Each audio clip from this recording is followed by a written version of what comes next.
Nako, nautakan ni Cayetano ang minority na sila Juan Bull at sila Pinky.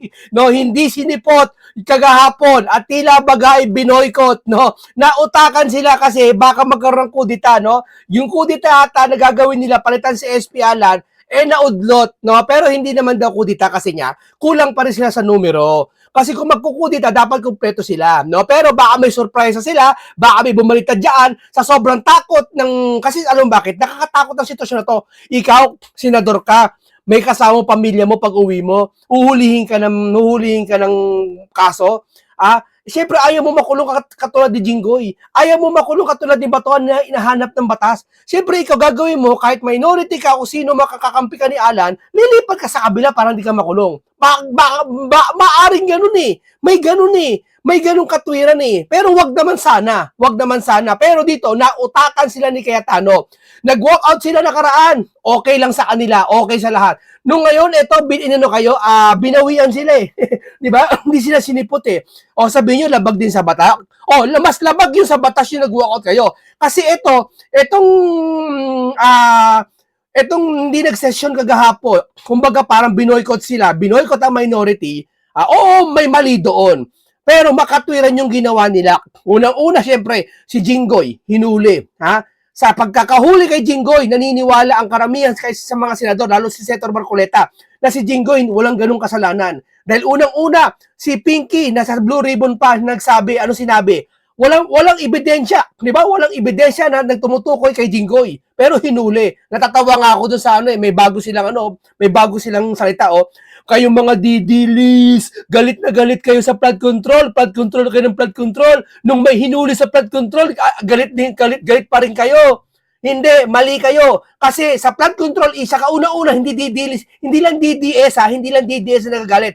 Yung mga natural na tao, katulad namin, hindi kami DDS, nagagalit din kami. Dahil wala pang inuhuli sa big fish sa flood control. Kaya wag nyo lahat gagawin dito DDS.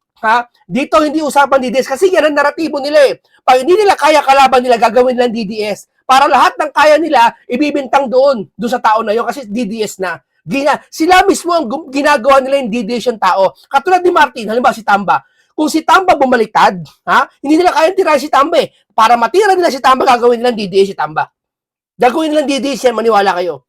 Di ba? Yan sila. O ngayon, ito tayo usapan. Dito, pinag-uusapan dito na kung saan flood control. Alam kasi, kaya sabi, ang mga DDS kanya, galit na galit sa flood control. Nung may hinuli sa flood control, si Jinggoy, galit na galit ka rin kayo. Ba't hindi sila magagalit? Kasi yung hinuli mali eh. Bakit?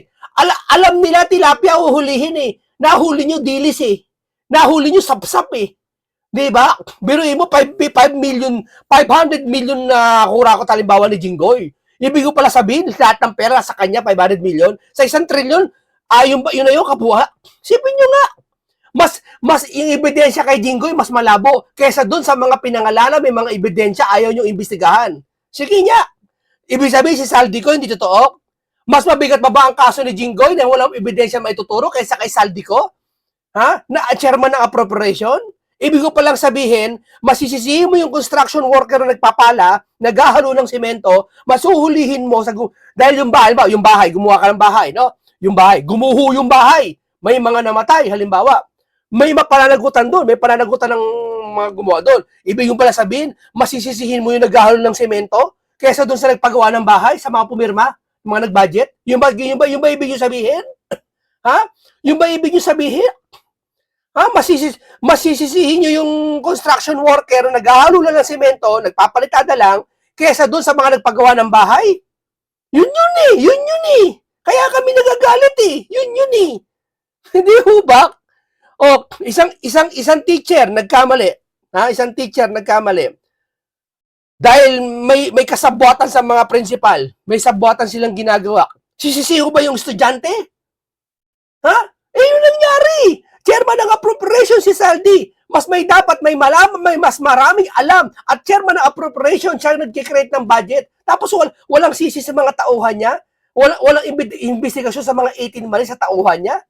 Ni-stop niya, hindi iniimbestigahan. Kung si Saldi ko talaga may kasalanan at gusto niyong tugisin, nasa Europa si Saldi ko. Kahit stop niya rito, yung mga dati niya stop, dapat iniimbestigahan nyo. Eh wala eh.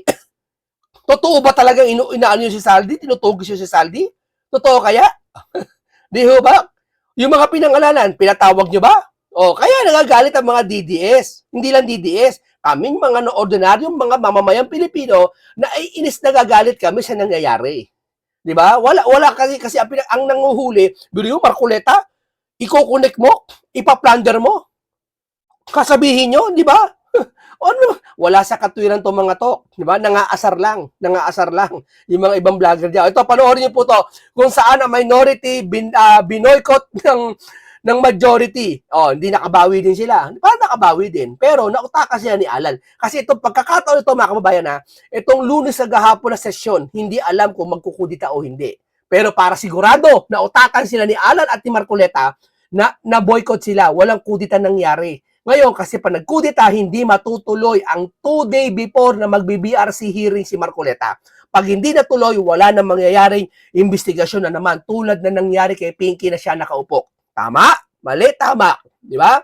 Kaya dito, napilit nila, wala nangyaring anomalyang kudita na yan, na allegedly na yan, at least para sigurado, mabibigyan daan ngayon ang hearing sa BRC sa isang araw na lang, isang tulog na lang, kinabukasan hearing na. Di ba? Matindi ang pasabog ni Senator Dante Marcoleta. Mabubuking talaga ang big fish. Yan na ayaw nila magpatawag ng mga tao na hindi pinatawag ni Pinky.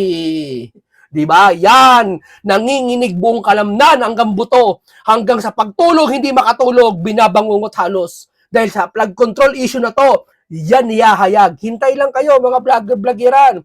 Hintay lang kayo dahil dito niya makikita kung ano ang kapangyarihan ni Senator Dante Marcoleta. Sabihin niyo, walang utak? Walang utak, ba't nautakan kayo ni Cayetano at ni Marcoleta ngayon? Ha? Nasa na minority ngayon? Napatayan daw ng aircon, daming issue. Diba? O ito, panoorin niyo. Tignan niyo itsura ni One Ball.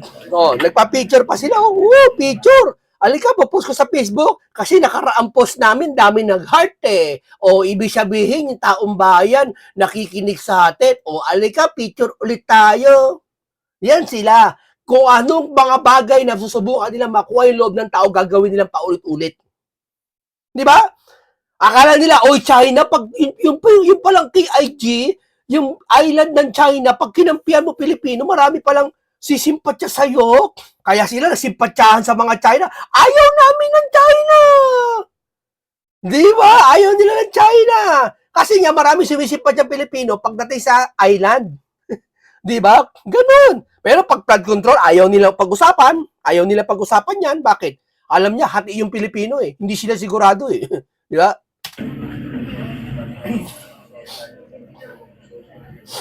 Tignan mo yung tsura ni Bukulo. Nox naman ang init ng ulo. Palakpakan kunwari. Palakpakan kami. Sisip-sip kami sa minority. Isa nangyari, sir, any statement? Hindi mapintay mo ka, Palakpakan kami. Ipapakita namin sa Pilipinas, ito totoong mga senador. Mga senador na hindi nag-iimbestiga sa flood control.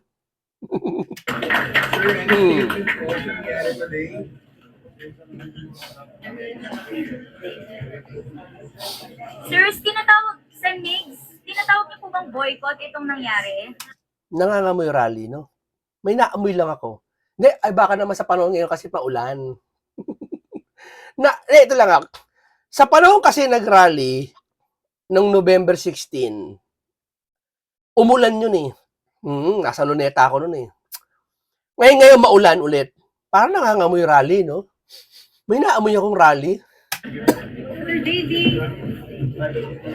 Sen Risa, any statement, sir, ma'am, sa nangyari? We'll have a joint statement later. Just wait for it. Pero, personally, so disgusting. Magtagalog ka lang sa Pilipinas ka. Ano, bakit nag-i-English ka? Pinaparinggan nyo mga Gen Z? Kasi mga Gen Z ngayon nag-i-English? Ano, kinukuha nyo loob ng mga Gen Z? Magtagalog ka. Yung isa nga ako, nagtatawa ko eh. May post ng post. Yung isa, may post ng post. Alam nyo na yon. Yung Juding, na matandang Juding. Nag-post ng post siya. Sinisiraan ng Muslim, sinisiraan ng INC. Kung ano pinagsasabi niya. No? Isa lang hamon ko sa kanya, magpakita ka, sabihin mo sa video mo yan. Huwag mo sabihin sa caption lang. Nagpo-post siya sa Facebook niya, caption lang eh. Sabihin mo, mag-live ka, pakita mo sarili mo, sabihin mo na ito ako, ganto ang Muslim, ganto INC, ganito sila. Mataya mo sabihin ganun. Mataya mo. Bakit caption lang? Bakit? Pwede mo itanggi na hindi ikaw yun. Kaya caption lang. Di ba? O eto, ba't ka nag-i-English? Di ba? Another waste of Kinukuha mo loob ng mga Gen Z? taxpayers' money. Colleagues for the majority did not show up today. Nakita mo yung mata niya? Nakita yung body language niya? Tingnan mo yung mata ng body language niyo. Tingnan mo. Government employee. Iba iniisip niya sa sinasabi niya. Oh, sir, nansensya na ha. Kami po yung mga taong palabasan ng Biblia.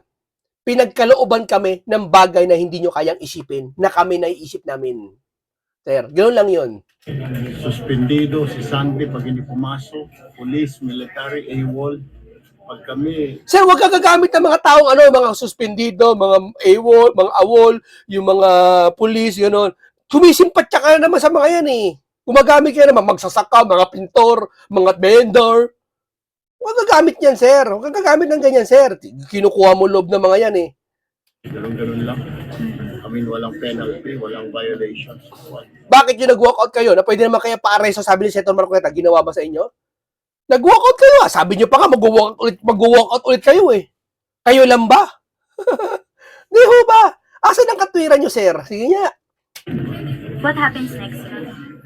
No, we have to talk about it. And I heard and I think the reason why they didn't show up is support of Jimbo Estrada. And the sinasabi ni Senator Cayetano, independence, independence. Hindi naman kami under sa executive, hindi na under sa amin executive. We're not under the executive, we're not over the executive. I mean, sinasabi reason why they didn't show us because parang mga nangyari, mga sunod-sunod, huli kay Jimbo, parang supporting the man. The ombudsman's just doing his job. Do you consider this as a boycott? A majority possession? I don't know if it's a boycott or whatever they want to call. Sana mahiya naman sila. Mahiya naman sila, talaga ba? O sige, sir. Ano mas nakakahiya? Yung nag-boycott ngayon, sir? O yung hindi kayo nag-iimbisiga, naging vice chairman ka ng Blue Ribbon? Hindi mo inuobliga yung chairman na tayo naman mag-imbisiga tayo. Ano mas nakakahiya, sir? Sige nga. Sige nga. Ngayon, maaring nautakan kayo ni Cayetano, kaparaanan to, sir. Yung ginagawa ni Cayetano na hindi umatin sa sesyon na na-boycott kayo, kaparaanan niya para sa akin. Bakit? Kasi kung umatin sila kagahapon, maaari magkudita. Maaari lang.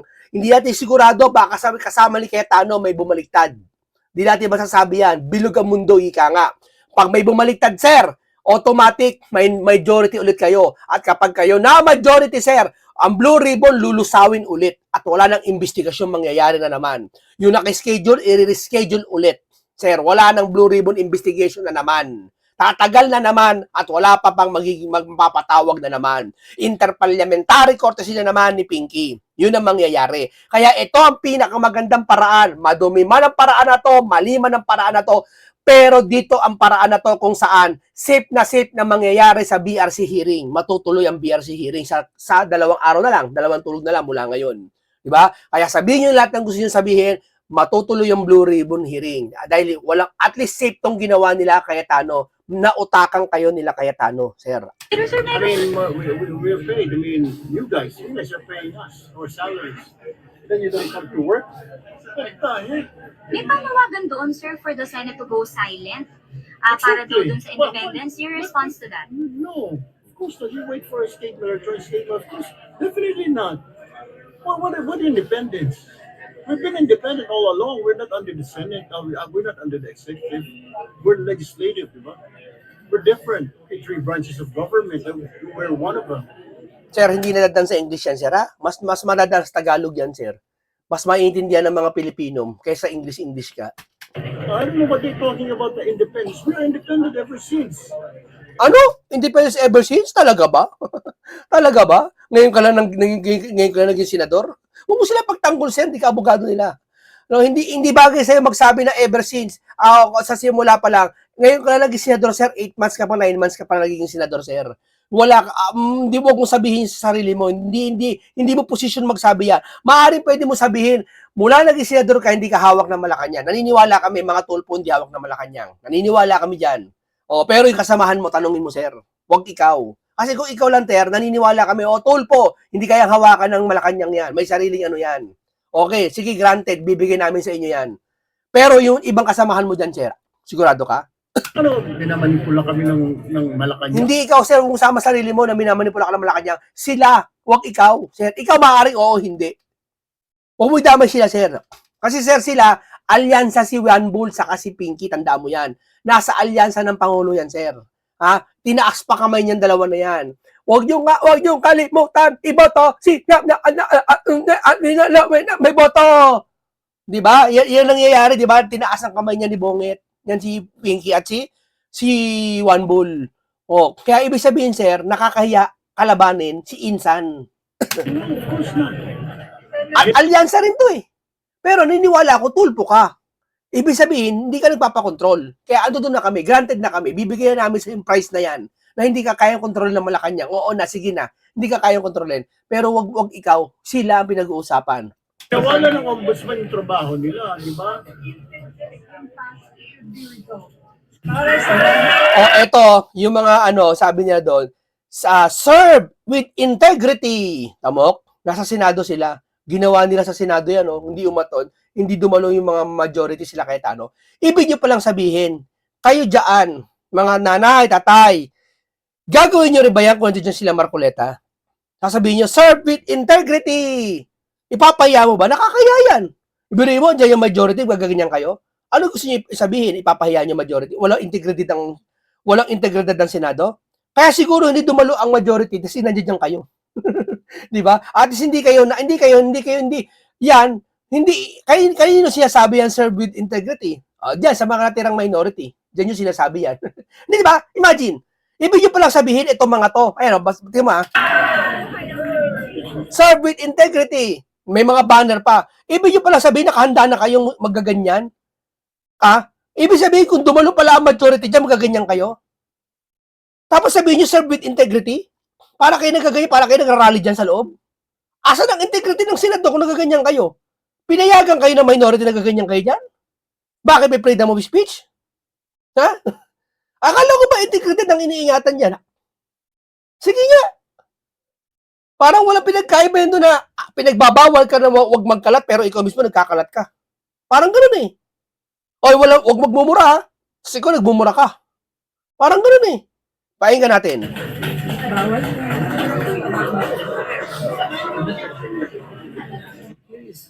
Here is the minority waiting and the majority is not here. Usually it's the minority who walks out, but they walk out, in the session. Here, the session never even occurred. I mean, what is that? When you're a presiding officer, you have to preside, and if you're not there, you make sure somebody is appointed. The temporary, he's also the majority. The majority floor leader. Then he should have called the minority floor leader and said, "Could you please preside? I am unable to attend. I don't know why he's unable to attend. Tell me, is accompanying Senator Estrada to wherever he's going, is that more important than presiding over a Senate session? Just ask yourselves, hindi ba?" Wala sa katwiran, no? Ano ba yung sabihin niya, no? Alam mo, ito lang, sabihin ko sa inyo, ha? Hulihin si Estrada, si Jinggoy. Kasi dati may kaso yan, eh. Kinukumpara nila yung dating kaso ni Jinggoy sa paghuli ngayon. Kaya sabi, ganyan talaga, nagkakaso na, hulihin na yan. Hindi nila alam yung kaso ni Jinggoy ngayon, walang ebidensya labang kay Jinggoy. Pero pinasuhan pa ng plunder. Kaya nga sabi ni Jinggoy, easy target siya, eh. Di ba? Any 7-year-old will tell you what is more important. I mean, what can they do except participate in a photo opportunity? And is a photo opportunity more important than a Senate session discussing so many things, and especially that just getting the committees going. Wala pa eh. Hindi nyo ba na-realize Babaw, babaw, babaw. na yung committees hindi pa nakakamit? Talikod kunwari. Thank you, ma'am. Buhay pa pa. Ewan ko, buhay pa pala yun. Ala. Di ba, ano ba yun? Sino ba yun?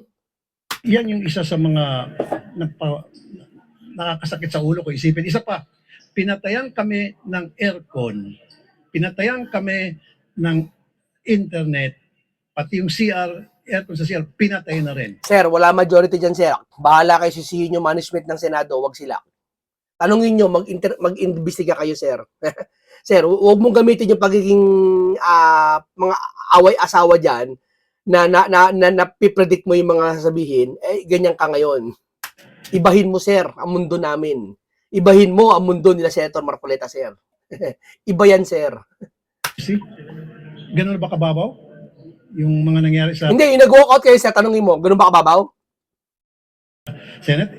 Sa ngayon, dapan-dapa na ang Senado sa imahe. Sir, sir, wag mo iuto, wag mo kami ipakain yan. Wag mo ipasubo sa amin yung ganyan dapan-dapa na ang imahe ng Senado. Wag mo ipasubo sa taong bayan yan, sir. Dahil hindi yan kakagatin ng tao. Ang ano mangyari? Yung flood control issue, sir, natahimik po kayo. Pero ngayon nagsasalita kayo tungkol dyan. Yun na po mababaw kumpara doon sa nangyari sa flood control issue na malalim. Malalim, hindi na malalim. Malalim na sa baha.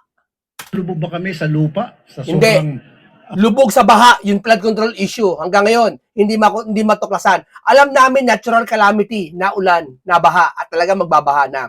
Walang problema dyan. Tanggap na ng mga sambayan ng Pilipino yan. Ang gusto ng Pilipino, makabawi man lang, makaganti man lang doon sa mga nanguha ng milyon-milyon, trilyon-trilyon pera, sir, na bagay na hindi inimbestigahan ng majority nyo na si Pinky at si kapatid mo. pagkababa yung nangyari ngayon sa atin. Senado. Okay, Senator Rafi, klaruhin ko lamang yan. Pinatayan kayo ng aircon, ng internet. Hindi, pero pag ito patayan ng aircon, mali yun. Andun tayo, mali yun. Kung bakit pinatayan ng aircon, pero hindi natin alam, malamang hindi sila kaya tano yun kasi wala sila dyan. At management yon. Sabihin nyo kung sino nag-utos sa management yun, ang sisihin nyo, ba't kayo pinatayan ng aircon. Dalawa lang yan. Maaring oo, inutos nga na patayan kayo ng aircon. Pangalawa, maaring busit din sa inyo ang management ng Senado, kaya pinatayan kayo ng aircon. Kaya imbestigahan nyo, kayo mag-imbestigahan, hindi sila kaya tano. Sino po? Lahat ng minority? Sa plenary. Sa plenary. Kasi wala namang any member of the majority doon kanina eh. So lahat kami 11 nandun kami sa floor. So nagantay kami after more than an hour, all of a sudden biglang uminit, nagpapaypay na si Senrisa, and then lahat kami nainitan na. Yung pala pinatayan kami. And then gusto namin gamitin yung internet, pinatayan na rin, wala na rin. So pumunta yung ilan sa amin sa CR, wala na, mainit na rin. Ano po So ang talagang sinadya yung tingin niyo po ginawa nilang sinadya mga or move. pinimbestigahan niyo ba ano ang rason Tingnan mo, ganda ng tanong ng reporter. Pinaimbestigahan nyo ba kung ano rason? Kasi galit sila eh. Yan sabi ko sa inyo, huwag nyo pangibabawin yung galit. Kasi nakakaparalisa na mag-isip ang galit. Tandaan nyo yan. Hindi kayo makakapag-isip na sino ba talaga. Kasi galit ang iniintindi nyo eh. Imbestigahan mo muna, sir, kung sino ba nagpeta yung aircon. Di ba? Malay nyo tapos na session pala na talaga diyan pa kayo. Kasi ba't diyan pa kayo? Di ba?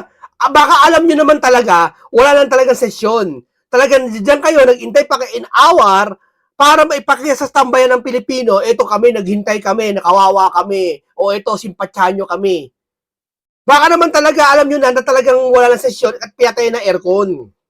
At baka kami nag-utos sa inyo, patay mo na aircon kasi wala na. Pwede ba naman yung management ng Senado, papatayan kayo ng aircon? Hindi ganun kababastos sila kaya tano, sir. Na personal na yan, pagpapatay ng aircon sa inyo, mainitan kayo pati wifi.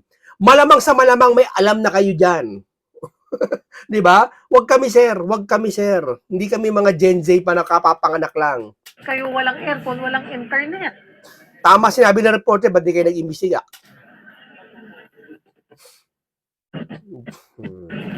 Pwede, at sabi niya bubuksan daw, pero hindi naman nabuksan. Eh, syempre, maintindihan ko naman. Eh, nangangamo lang siguro yung taong yan. Eh, yung amo niya, syempre, yung SP, hindi naman kami. Ay, mali ka dyan.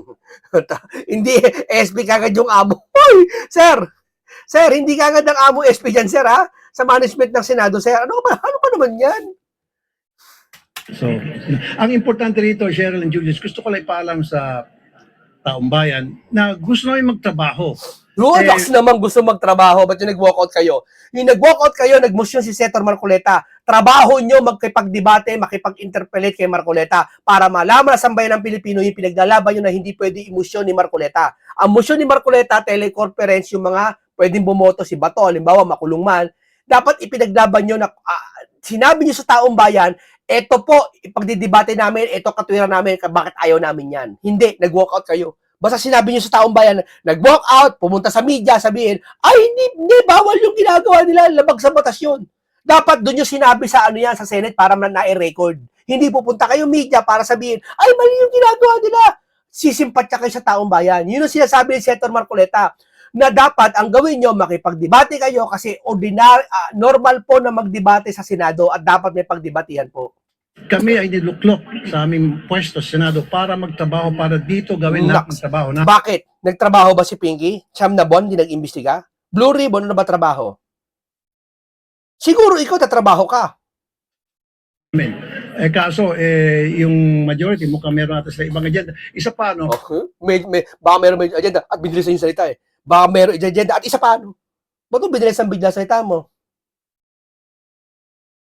Naawa ako sa tatlong general na nag-aantay na ma-confirm sa CA.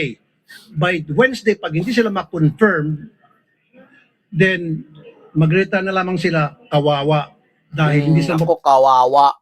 Yan na naman. promote yung Yung Pilipino na naghihintay sa flood control, hindi kawawa? Yung mga binaha na ang tanging ganti nila, mapakulong yung mga distrito, mga congressman sa distrito nila na napatunayan na may ghost project, hindi sa panahon ng Duterte. Sa panahon ngayon, natatapos na, sabi ni Bonget. Hindi ba kawawa yun? nila Hindi ka ba nagsalita doon, sir? steady lang. So kawawa itong tatlong generals. Ang huli ko na lamang po, Senator Raffy, Dahil sa kaguluhan, reaction dun sa ginawa ng majority? Unang-una, violation of the rules to. Dahil Una, violation of the rules to. Yung walkout. hindi naman pwedeng isuspindi at i-cancel ang session na walang consultation with the majority. Sir, huwag kayong magulat siya sa nangyayari ngayon. Possible na may mangyari ang mga hindi dapat mangyari. Ewan ko ba, ba't gulat na gulat kayo? Hindi dumalo sa sesyon, nag-majority, nag-boycott sila, galit na galit kayo. Pero yung nangyayari ngayon, nakakaiba na. Kakasuhan yung mga dapat hindi kasuhan. Yung Blue Ribbon, ayaw pa imbestigahan. Ayaw ipatawag yung dapat ipatawag. Hindi kayo tataka doon? Hindi kayo tataka doon, sir? Ha? Bagay, huwag kayong mag-alala. Aalisan ng maskara ni Dante, ang mastermind. Tatanggalin ni Dante Marcoleta ang ng maskara ang mastermind. Di ba? Matutuloy ang hearing. So, clearly violation of the rules. Magtutuloy. Definite majority, minority. So, sabi lang po nila, hindi sila dumating without telling you na cancel ito. Wala, kaya kami kompleto nandito. Ba't walang abiso nga? So, ito na naman yung agenda ko. So, sabi lang po ni Sir Magbasa kasi kayo ng Biblia para lumalim kayo magsalita. Senator, Babaw mo eh. Babaw nyo eh. Di ba?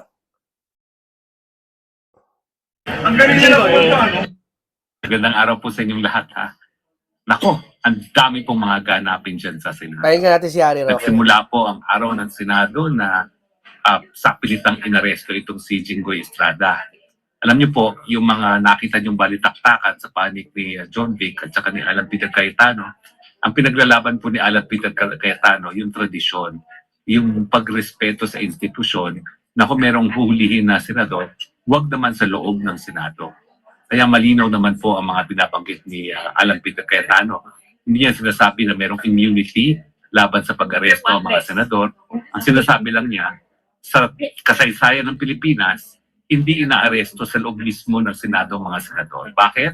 Kasi ang mandato ng mga senador galing sa buong taong bayan. No? para silang mga maliliit na presidente kasi lahat sila, buong bayan ang bumoto sa kanila, hindi gaya ng mga kongresista na kada distrito lang ang boto. So yun lang po pinaglaban niya, yung tradisyon ay yung nakaugalian na out of respect doon sa institusyon ng Senado, dapat sa labas. At si Jinggoy Estrada naman, lininaw na siya na may susurrender. No? So wala talagang dahilan para siya sapilitan na kunin sa loob mismo ng Senado dahil alam niyo sa totoo lang, yung Trillanes na yan De Lima na yan, hindi naman sila hinuli sa loob ng Senado rin. Paglabas ng Senado, tsaka sila hinuli. Bakit naman ayaw pa nilang sundin yung ganyang nakaugalian na? Hindi kasalanan nila De Lima ngayon yan, nila Trilling ngayon yan. Kasalanan niya na kung ba't pumapayag na magpahuli siya sa Senado. At sino nag-uutos na i-wave yan niya, huwag niyo natindigan yung Senado, hulihin niyo na yan. Alam naman natin, wala namang immunity talaga mga senador. Pero galangin naman natin yung institusyon na simbolo ng pagiging independyente. Simbolo Pero talaga nangangamoy rally, no? Parang naamoy ko rally. Parang nalaginip ako at kasi naulan dito. Sa lugar namin ngayon, ito totoo na ambon ngayon. Ang ambon ngayon, ambon mayaman. Yung parang hindi tumitigil. Dito sa lugar namin ngayon, ayoko sabihin kung nasaan to. Pero, naambon. Namimiss ko tuloy yung rally. Parang naamoy ko na may rally na umulan tapos biglang huminto. Kasi dati nag-rally kami, dyan 16, dyan sa Luneta. Umulan nun tapos huminto, umaraw. Parang ganito rin nangyari. Parang namimiss ko tuloy mag-rally. No? Parang nangangamoy rally, no? Parang nanaginip kasi ako isang araw na nag-rally daw na malaki. Malaki daw. Mas malaki daw. Pinakamalaki daw sa lahat sa kasaysayan. Parang yun lang, palaginip ko lang yan. ng demokrasya. Yan ang Senado. O matapos po yung pangyayaring yan, pinatikim ng same medicine ang minorya. Hindi sinipot ng mayorya ang minorya. Anong resulta? Wala. Kasi alam niyo mo, miski nakakulong na itong si Jinggoy, maski pa maaresto si Bato at saka si Bongo, hindi po maiiba ang quorum. Ang quorum po ay 12 plus 1 out of 24. 13. So habang wala pong 13 senators na present, hindi po pwede magkaroon ng official business ang Senado. No? So, pinatikim naman po ng mayorya ngayon sa minorya kung ano mangyari kung sila naman ang hindi sisipot. Hindi talaga po pwedeng magkaroon ng official business kapag walang tracing mga senador. Ang mensahe, kinakailangan, dahil ngayon, 11-11 na lang sila, no? Dahil si Jinggoy ngayon nakakulong at hindi pa aprobado yung voting by internet, no? Kinakailangan magtulungan sila. Dahil kinakailangan nilang isa't isa para magkaroon man lang ng quorum. Kinakailangan 13 sa kanilang sisipot. Dahil kapag hindi sumipot, ang 13, hindi sila magkakaroon ng quorum to conduct official business, no? So yan naman po ang mensahe. Pero ngayon din po, habang nagkakaroon ng drama si Jinggoy, naghain din po ng kasagutan na si Inday Sara Duterte. Wala talaga. Si Jinggoy talaga. O ano yun nila. Talagang si Marcoleta susunod nila. Yan naman po ay napakalinaw na mensahe ni... Sa tingin niyo magpapahuli si Marcoleta? Sa tingin niyo? Mauhuli, papayag, may mauhuli si Marcoleta. Kay Jinggoy pumayag na hulihin yung mga supporter ni Jinggoy. Yung taga-suporta kaya ni Marcoleta papayag na mahuli si Senator Marcoleta? Papayag kaya? Ang damdamin nila? Sa tingin ko, di papayag Yung supporter ni Jinggoy, baka nakita mo sa Senado, kakaunti lang Mawala pa 100 Yung supporter ni Marcoleta, solid yun. Kayang puno yung 3 luneta. Alam ko, nabalitaan ko yung luneta na puno. Wala pa, hindi pa buong Luzon yun. Metro Manila, Bulacan, Cavite, San Pablo, Batangas, konti lang kinuha doon. Wala pa yung doon, talagang solid na solid. Supporter, supporter. Sara Duterte. Wala ko ibig sabihin supporter lang yan.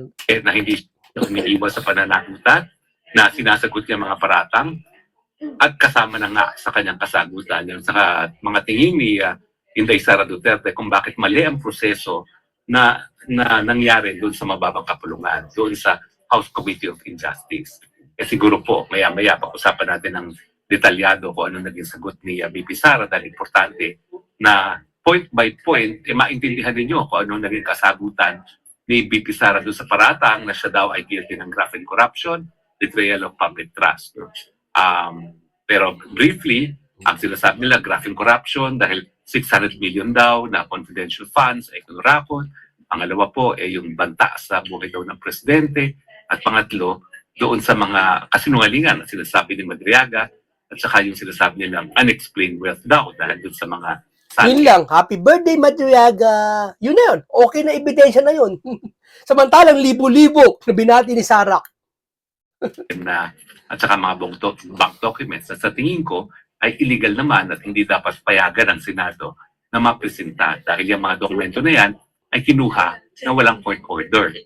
Ang court order na hinihingi ngayon ay hindi lang po galing sa isang ordinaryong hukuman na kailangan, kung yan po ay may kinalaman sa money laundering, na kailangan galing pa sa isang division mismo ng Court of Appeals na 3 mahistradong taga Court of Appeals Justices ang dapat na magbigay authorization para man lang mabusan ang mga bank account na pinaghihinalaan na resulta ng money laundering.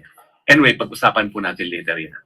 Pero alam niyo po, malungkot ang mga pangyayari ngayon sa Senado. Gaya ng sinabi ni Jinggoy Estrada, yung pagkakakaso sa kanya ay parang ang mabawasan ang numero ng mayorya. At siya naman daw ay binigyan ng pagkakataon, lumipat sa minorya at mawawala ang kanyang mga kaso. So malinaw po. Hindi daw alam ng kapatid. Wala ko alam dyan. Sabi ng kapatid ni Jinggoy. Wala daw siya alam doon na may paglilipat sa minorya. Talaga ba? Wala kang alam? Kami nasa bahay lang, ay alam kami. Kapit bahay namin, hindi wala naman TV, may alam. Ikaw wala kang alam? Mga kaso ay ginagamit sa data para maimpluwensyahan kung sino talaga ang magiging pinuno ng Senado. At kaya naman po importante sa kanila mapuha ang liderato ng Senado. Iba kasi yung walang alam sa hindi mo narinig. Wag kami, sir. Wag kami. Dahil nga doon sa script nila, kinakailangan makonvict si Inday Sara Tama. at kinakailangan para makonvict si Inday Sara sa impeachment, kakampi nila ang presiding officer. Paano nila may papasok yung mga AMLAC documents kung ang presiding officer ay isang bihasa sa batas at alam na pinagbabawal yan dahil kinuha na walang court order. Alam niya kasi kaya tano abogado Yung isa si Juan Bull host. Pangalawa, kung hindi naman nila makukuha ang conviction dahil talagang malabo naman ata, 16 na kinakailangan nila. Malabo kung makakaroon sila ng 16 votes, ang gusto nilang gawin, magkaroon ng charter change. Di ba 16 votes ang kailangan? Wala na. Lusaw na ang impeachment. Okay, maraming salamat ang ganito lang po. Maraming salamat si Harry Roque. Nabigyan ko naman kayo ng magandang talakayan, isang makabuluhan na namang komentaryo at may karunungan at kaalaman.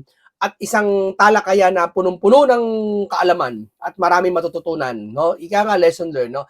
Maraming salamat. Ingat lagi kayo. Paalam po sa inyong lahat.